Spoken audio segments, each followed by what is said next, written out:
Hello, visual arts students. Today we're going to look at color. Hopefully you have on hand some acrylic paint or even your watercolor paint would do. Might also be okay to use your pencil crayons as long as you're careful about what color you use. So this isn't always the most exciting thing to do, but most people are glad they've made themselves a color wheel. So because it's a really good reference for you in the course and doing your own art. So color has three properties. The hue names the color, so blue, and then intensity refers to the purity of the hue. So how blue is it? Is it a greenish blue? Is it a purplish blue? And then value refers to the lightness or darkness of the color. So is it a light blue that you would get by adding white, or is it a darker blue that you would get by adding dark black, I should say. So we're going to use tempera paint, which is basically the same as your acrylic paint, for a quick lesson on color. So these are the three primary colors. Some of you probably have known that for years, and some of you may not really have ever studied this. It doesn't matter. I'm just going to assume that everybody is on the same page and doesn't know anything about color. Makes it easier that way.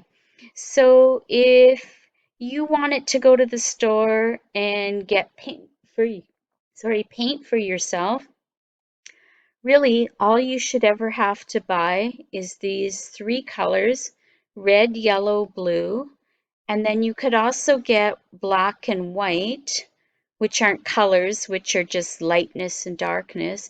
And you could mix any other color in the world from those three main colors. So if you don't want to spend a lot on paint, just keep in mind that those three colors are really all you need.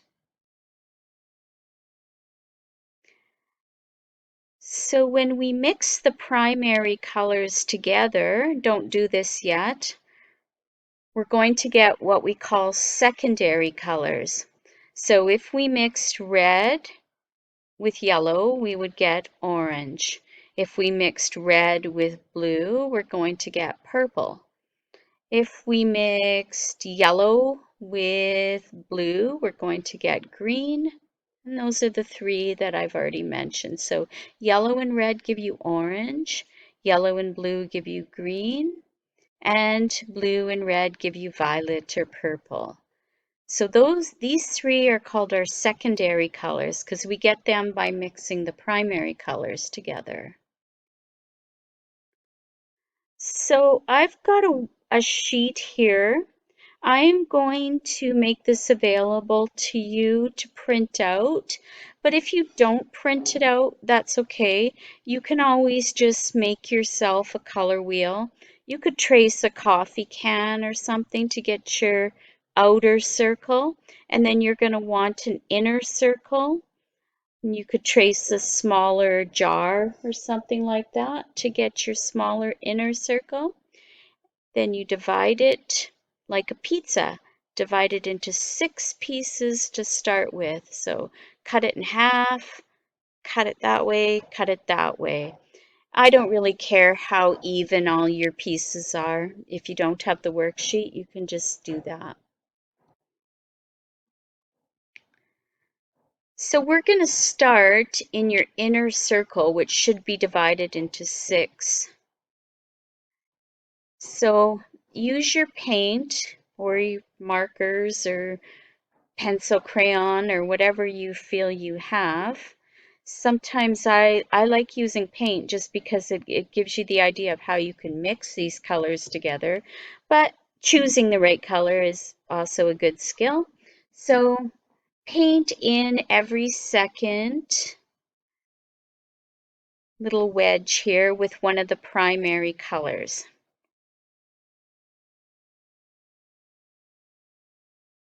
Once you've got that done, of course, you're going to go ahead and you're going to paint in your secondary colors. So if you're using paint, Through the in between the red and yellow, you're going to have orange.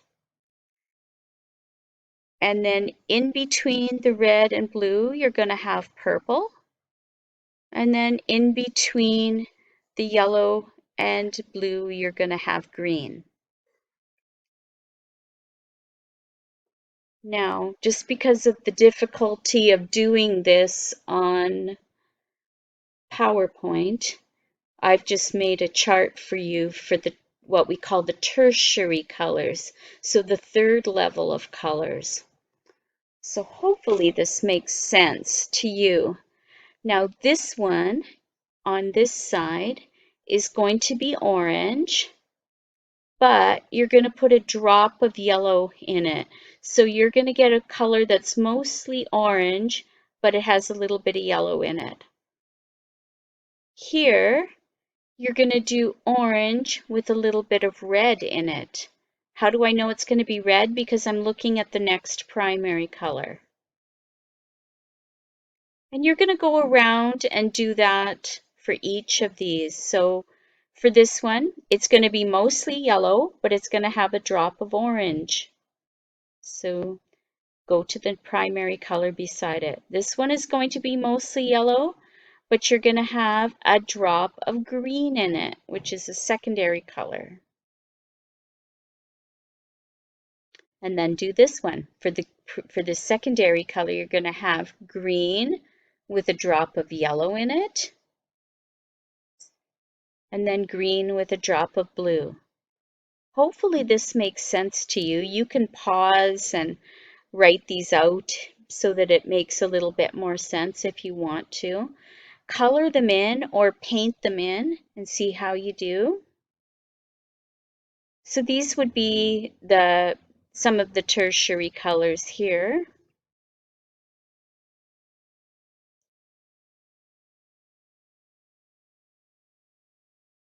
And then part of color theory is complementary colors. We say that colors that are right across from each other on the color wheel are complementary colors, and you'll generally find that these colors look nice together. Like when you're painting a room or deciding what to wear in the morning or making a painting, these are the colors that go well together. So, for example, yellow goes well with violet. It's a complementary color. So red violet, a tertiary color here, would go really nicely with yellow green. Blue is a complement of orange, and they go together well. Red and green are across from each other on the color wheel, and they go together nicely as well. And that's what's meant by complementary colors.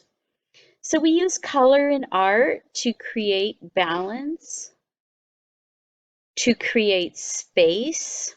So colors that have are advancing and warm, they seem to come forward, and colors that are more cooler, they seem to go backwards. So you can see that in a sunset or a sky at night or something like that.